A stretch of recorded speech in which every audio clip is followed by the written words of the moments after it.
జాతీయ విద్యా విధానంలో భాగమైన త్రిభాషా సూత్రం అమలుపై తమిళనాడు, కేంద్ర ప్రభుత్వాల మధ్య వివాదం కొనసాగుతుంది.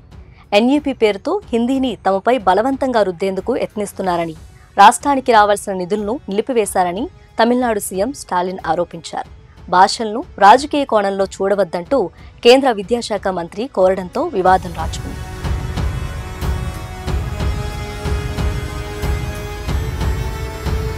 భారతీయ భాషల మధ్య మంటలు పెట్టొద్దంటూ స్టాలిన్కు ప్రధాని మోడీ హితబోధ చేశారు.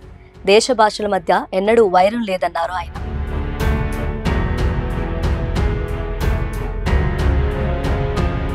అసలు ఏం జరిగిందంటే, రాజకీయ అభిప్రాయ భేదాలకు అతీతంగా జాతీయ విద్యా విధానం 2020ను అమలు చేయాలని స్టాలిన్కు కేంద్ర విద్యాశాఖ మంత్రి ధర్మేంద్ర ప్రధాన్ లేఖ రాశారు. ఈ పాలసీలో భాషా స్వేచ్ఛను కలిగి ఉందని, విద్యార్థులు ఇష్టపడే భాష చదివే అవకాశం ఉందని లేఖలో పేర్కొన్నారు.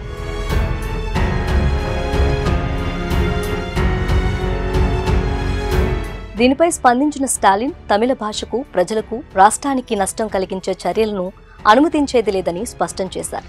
సమగ్ర శిక్షా పథకం కింద రావాల్సిన 2152 కోట్లు విడుదల చేయాలని కోరారు. 1965లో ఎగిసిన హిందీ వ్యతిరేక ఉద్యమాన్ని పరోక్షంగా ప్రస్తావిస్తూ తేనెతిట్టుపై రాళ్లు వేయరాదని హెచ్చరించారు. రాష్ట్రంలో ద్విభాషా సూత్రాన్ని అమలు చేస్తామని డిప్యూటీ సీఎం ఉదయనిధి స్టాలిన్ పేర్కొన్నారు.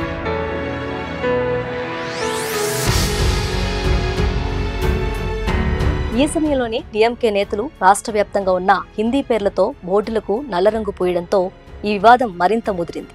మరోవైపు వచ్చే ఏడాది తమిళనాడులో అసెంబ్లీ ఎన్నికలు జరగనున్నాయి.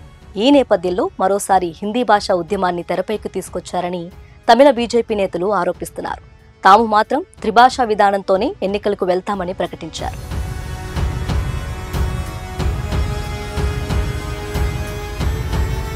అసలు నేషనల్ ఎడ్యుకేషన్ పాలసీలో ఏముందంటే, త్రిభాషా విధానం ప్రకారం విద్యార్థులు హిందీ, ఇంగ్లీష్, ఒక స్థానిక భాషను నేర్చుకోవాలని కేంద్రం పేర్కొంది. అయితే తమిళనాడు ప్రభుత్వం దీన్ని తీవ్రంగా వ్యతిరేకిస్తుంది. తాము ద్విభాషా విధానానికే కట్టుబడి ఉంటామన్నారు.